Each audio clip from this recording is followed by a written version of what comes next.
Hi guys, welcome back to Sneha Gowda vlogs. ಇವತ್ತಿನ recipe ಕಡಲೆಬೇಳೆ ವಡೆ. ಬನ್ನಿ ಯಾವ ಥರ ಮಾಡೋದು ಅಂತ ನೋಡ್ಕೊಳ್ಳೋಣ.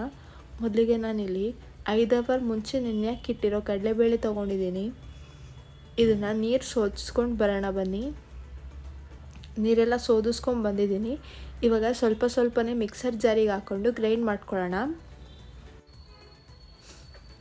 ಜಾಸ್ತಿ ಹಾಕ್ಕೊಂಡ್ರೆ ಅದು ನುಣ್ಣಗೆ ಗ್ರೈಂಡ್ ಆಗೋದಿಲ್ಲ, ಅದಕ್ಕೆ ಸ್ವಲ್ಪನೇ ಹಾಕ್ಕೊಂಡು ಗ್ರೈಂಡ್ ಮಾಡ್ಕೊಳ್ಳೋಣ.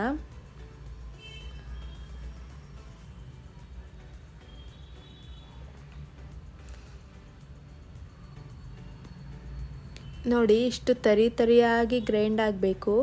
90% ಗ್ರೈಂಡ್ ಆಗಬೇಕು. ತುಂಬ ಸಾಫ್ಟಾಗಿ ಗ್ರೈಂಡ್ ಮಾಡ್ಕೊಳಕ್ಕೆ ಹೋಗಬಾರ್ದು. ಇವಾಗ ಇದನ್ನು ಒಂದು ಬೌಲಿಗೆ ಹಾಕ್ಕೊಳ್ತಾ ಇದ್ದೀನಿ. ಇದೇ ಥರ ಎಲ್ಲನೂ ಗ್ರೈಂಡ್ ಮಾಡ್ಕೊಳ್ಬೇಕು.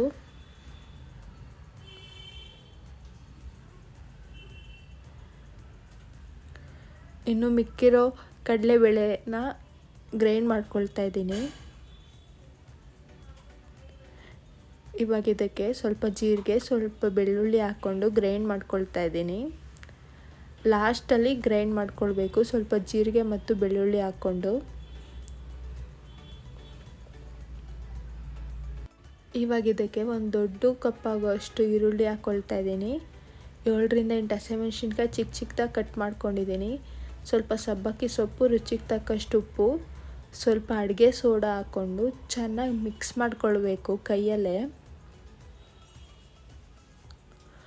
ಒಂದು 15 to 20 ಮಿನಿಟ್ಸ್ ಚೆನ್ನಾಗಿ ಮಿಕ್ಸ್ ಮಾಡ್ಕೊಳ್ಬೇಕು. ಹಾಕಿರೋ ಇಂಗ್ರೀಡಿಯೆಂಟ್ಸ್ ಎಲ್ಲ ಚೆನ್ನಾಗಿ ಮಿಕ್ಸ್ ಆಗಬೇಕು.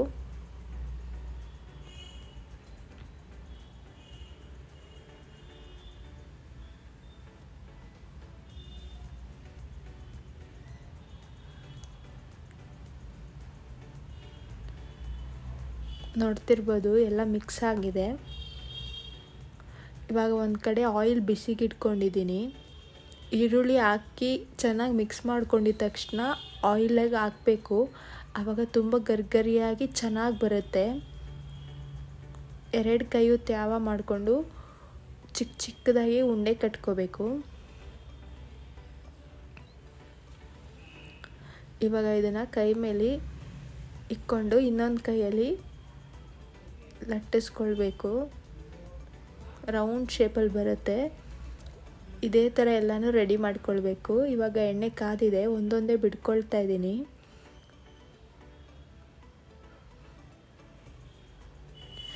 ನೋಡ್ತಿರ್ಬೋದು, ವಡೆ ಒಡೆದಿಲ್ಲ, ಚೆನ್ನಾಗಾಗಿದೆ.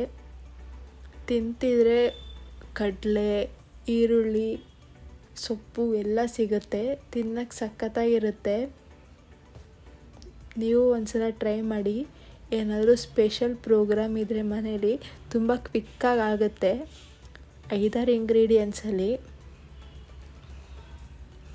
ತಿನ್ನೋಕ್ಕೂ ತುಂಬ ಟೇಸ್ಟಿಯಾಗಿರುತ್ತೆ.